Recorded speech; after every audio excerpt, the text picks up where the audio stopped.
घर की नई नवेली इकलौती बहू एक प्राइवेट बैंक में एक बड़े ओहदे पर काम करती थी। उसकी सास तकरीबन 1 साल पहले ही गुजर चुकी थी। घर में बुजुर्ग ससुर और उसके पति के अलावा कोई और नहीं था। पति का अपना कारोबार था। कुछ दिनों से बहू के साथ एक विचित्र बात होती। बहू जब भी जल्दी जल्दी घर का काम निपटा करके ऑफिस के लिए निकलती, ठीक उसी वक्त ससुर उसे आवाज देते और कहते, बहू मेरा चश्मा साफ कर मुझे देती जा। लगातार ऑफिस के लिए निकलते समय बहू के साथ यही होता। काम के दबाव और देर होने के कारण कभी बहू मन ही मन झल्ला जाती, लेकिन फिर भी अपने ससुर को कुछ बोल नहीं पाती। जब बहू अपने ससुर के इस आदत से पूरी तरह ऊब गई तो उसने पूरे माजरे को अपने पति के साथ साझा किया। पति को भी अपने पिता के इस व्यवहार पर बड़ा ताज्जुब हुआ, लेकिन उसने अपने पिता से कुछ नहीं कहा।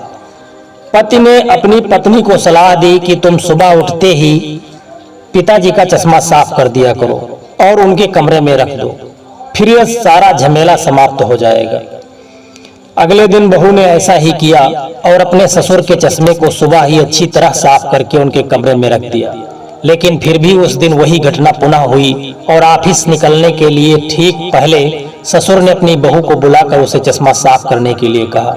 बहू गुस्से में लाल हो गई, लेकिन उसके पास कोई चारा नहीं था। बहू के लाख उपाय के बावजूद ससुर ने उसे सुबह ऑफिस जाते समय आवाज देना नहीं छोड़ा। धीरे धीरे समय बीतता गया और ऐसे ही कुछ वर्ष निकल गए। अब बहू पहले से कुछ बदल चुकी थी। धीरे धीरे अपने ससुर की बातों को नजरअंदाज करना शुरू कर दिया। और फिर ऐसा भी वक्त चल रहा आया कि जब बहू अपने ससुर को बिल्कुल अनसुना करने लगी। ससुर के कुछ बोलने पर वह कोई प्रतिक्रिया नहीं देती और बिल्कुल खामोशी से अपने काम में मस्त रहती। गुजरते वक्त के साथ ही एक दिन बेचारे बुजुर्ग ससुर भी गुजर गए। समय का पहिया कहाँ रुकने वाला था, वो घूमता रहा। छुट्टी का एक दिन था। अचानक बहू के मन में घर की साफ सफाई करने का विचार आया। वो अपने घर में सफाई करने में जुट गई। तभी सफाई के दौरान मृत ससुर की डायरी उसके हाथों लग गई।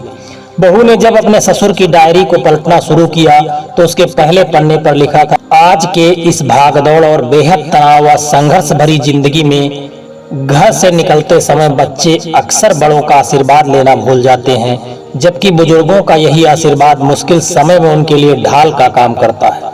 बस इसीलिए जब तुम चश्मा साफ कर मुझे देने के लिए झुकती थी तो मैं मन ही मन अपना हाथ तुम्हारे सिर पर रख देता था, क्योंकि मरने से पहले तुम्हारी सास ने मुझे कहा था कि बहू को अपनी बेटी की तरह प्यार करना और उसे कभी यह एहसास मत होने देना कि वो अपने ससुराल में है और हम उसके माँ बाप नहीं हैं।